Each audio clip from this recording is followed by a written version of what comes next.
61, bukan 61 kilometer jalan, bukan 61 jembatan. 61 bendungan baru selesai beroperasi dalam 1 dekade. Ketika aku pertama kali menemukan angka ini, aku baca ulang 3 kali karena aku pikir ada salah cetak. Tidak ada negara di Asia Tenggara yang melakukan ini dalam periode yang sama. Tidak satu pun. Dan ini bukan proyek terbesar yang akan kita bahas hari ini. Ini hanya pemanasan. Sekarang bayangkan kamu berdiri di depan stasiun Gambir, Jakarta tahun 2013. Jalanan macet total, truk logistik tidak bergerak, udara berat. Dan di seberang jalan, papan iklan properti mewah berdiri megah di atas kota yang infrastrukturnya sedang sekarat. Biaya mengirim 1 kontainer dari Jakarta ke Surabaya, 2 kota di pulau yang sama, lebih mahal daripada mengirimnya dari Singapura ke Penang. Bukan karena jaraknya lebih jauh, tapi karena jalannya tidak ada. Atau lebih tepatnya, belum ada. Gambaran itu bukan masa lalu yang jauh, itu 12 tahun lalu. Dan apa yang terjadi di antara titik itu dan hari ini adalah sesuatu yang tidak akan kamu temukan dijelaskan secara jujur di media internasional manapun. Ada satu alasan spesifik mengapa ASEAN tidak mau mengakui apa yang sedang terjadi di Indonesia. Dan aku akan ungkap alasan itu di bagian terakhir video ini. Tapi sebelum itu, kamu perlu memahami skalanya dulu. Kalau kamu sedang mendengarkan ini sekarang, aku ingin minta satu hal kecil. Temanku dari Singapura bilang channel ini tidak akan mencapai 1000 subscriber karena konten tentang infrastruktur terlalu berat untuk kebanyakan orang. Tapi aku percaya bahwa orang Indonesia yang mendengar fakta-fakta ini akan tahu bahwa cerita ini layak disebarkan.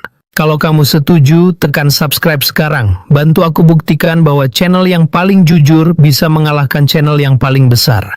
Assalamualaikum warahmatullahi wabarakatuh. Sekarang kita masuk. Kita mulai dari angka yang jarang sekali masuk berita utama. Biaya logistik Indonesia sebagai persentase dari PDB tahun 2013 berada di 24,6%. Artinya hampir seperempat dari seluruh nilai ekonomi yang diproduksi negara ini habis hanya untuk memindahkan barang. Rata-rata global waktu itu ada di sekitar 11%. Indonesia membayar lebih dari 2 kali lipat hanya untuk logistik. 2 kali lipat.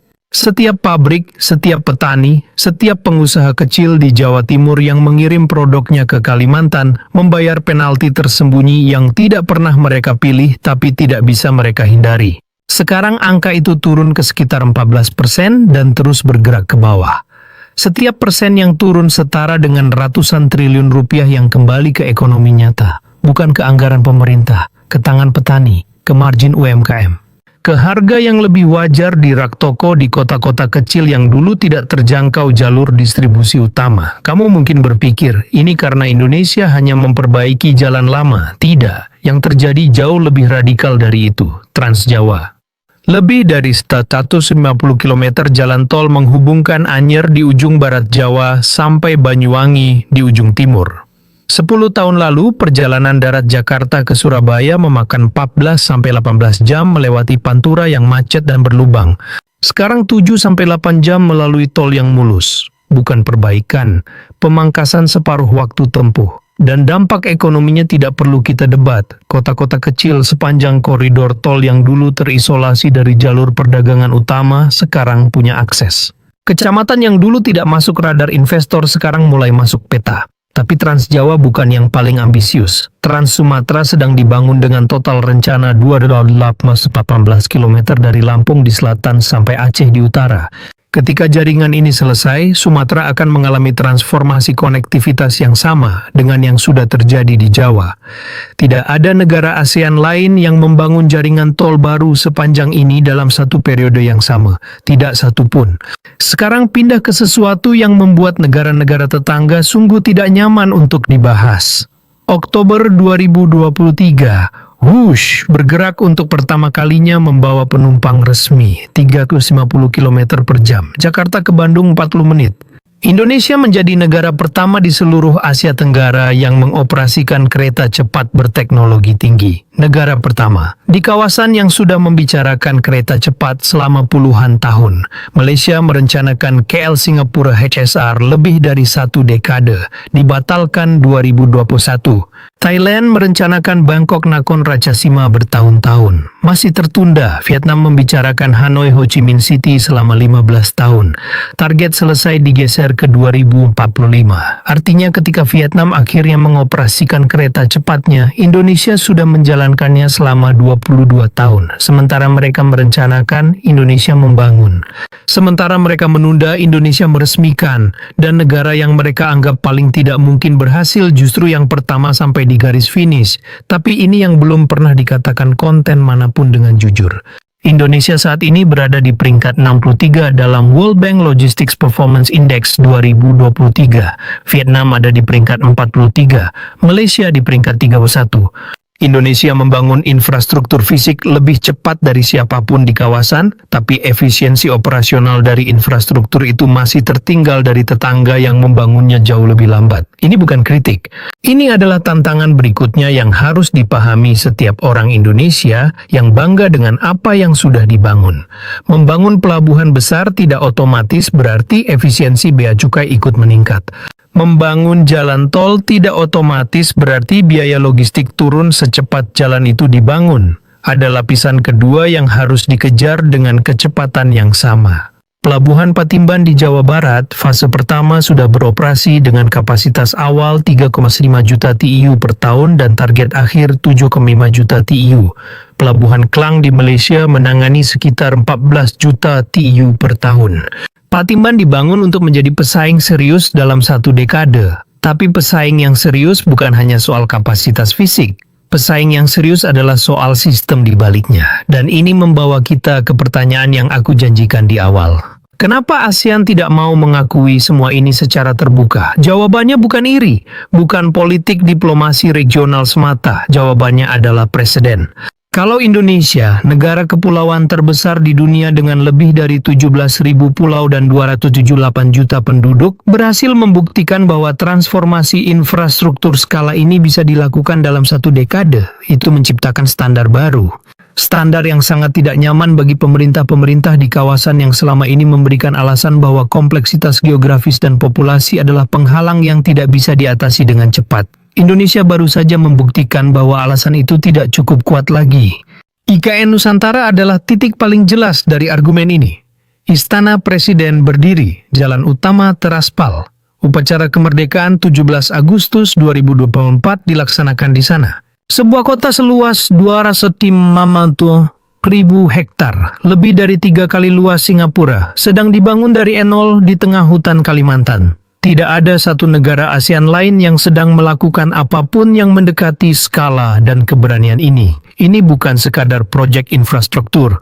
Ini pernyataan tentang apa yang Indonesia percaya bisa dilakukan. Dan 61 bendungan itu, yang aku sebut di detik pertama video ini, bukan hanya tentang air. Bendungan-bendungan itu adalah tentang daerah yang selama puluhan tahun mengalami kekeringan kronis setiap tahun, yang sekarang punya akses air bersih sepanjang tahun. Insinyur dari Jepang yang terlibat dalam beberapa proyek ini secara terbuka mengakui bahwa kecepatan penyelesaian melampaui ekspektasi mereka. Bukan karena standar teknisnya diturunkan, tapi karena tekanan kebutuhan dari ratusan juta orang yang tidak punya kemewahan untuk menunggu menciptakan kecepatan eksekusi yang tidak bisa direplikasi hanya dengan uang. Itulah faktor yang paling sulit diakui negara lain, bukan anggarannya. Bukan teknologinya, tapi urgensinya. Indonesia membangun karena tidak ada pilihan lain. Dan tidak ada pilihan lain ternyata adalah motivasi yang lebih kuat dari perencanaan terbaik sekalipun.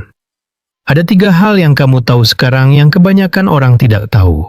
Pertama, Indonesia bukan lagi negara yang mengejar ketertinggalan infrastruktur. Indonesia adalah negara yang sedang mendefinisikan ulang standar kecepatan pembangunan untuk negara berkembang di seluruh dunia, bukan hanya di ASEAN. Kedua, alasan ASEAN tidak mengakui ledakan ini bukan ketidaktahuan. Ini adalah ketidaknyamanan atas preseden yang diciptakan. Mengakui Indonesia berarti mengakui bahwa alasan mereka untuk bergerak lebih lambat tidak cukup kuat lagi. Ketiga, babak pertama ledakan ini sudah selesai.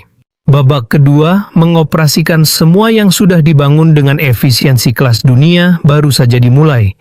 Dan babak kedua inilah yang akan menentukan apakah semua ini menjadi warisan permanen atau hanya menjadi catatan sejarah yang mengesankan tapi tidak sepenuhnya dimanfaatkan. Indonesia sudah membuktikan bahwa membangun bisa dilakukan lebih cepat dari yang siapapun bayangkan. Pertanyaannya sekarang bukan lagi apakah Indonesia bisa membangun. Pertanyaannya adalah apakah Indonesia siap untuk menjadi standar. Karena ketika seluruh jaringan ini terhubung sempurna dan beroperasi dengan efisiensi penuh, negara yang muncul bukan hanya pemain terbesar di ASEAN. Negara yang muncul adalah bukti bahwa skala, kecepatan, dan keberanian bisa berjalan bersamaan. Dan itu adalah sesuatu yang tidak bisa dibantah oleh siapapun, tidak peduli seberapa tidak nyaman mereka mengakuinya. Kalau video ini membuka cara pandang baru tentang negaramu, tekan like sekarang. Bukan untuk angkanya, tapi karena setiap like memberitahu algoritma bahwa cerita jenis ini layak menjangkau lebih banyak orang yang belum pernah mendengarnya. Subscribe kalau kamu ingin terus mendapat konten yang tidak memperhalus fakta demi kenyamanan siapapun. Dan tulis di kolom komentar, menurutmu satu hal apa yang paling perlu Indonesia selesaikan dalam 5 tahun ke depan agar semua infrastruktur ini bekerja pada kapasitas penuhnya. Aku baca setiap komentar, karena channel ini bukan milikku. Channel ini milik semua orang yang percaya bahwa kejujuran lebih berharga daripada keramaian. Sampai jumpa di video berikutnya.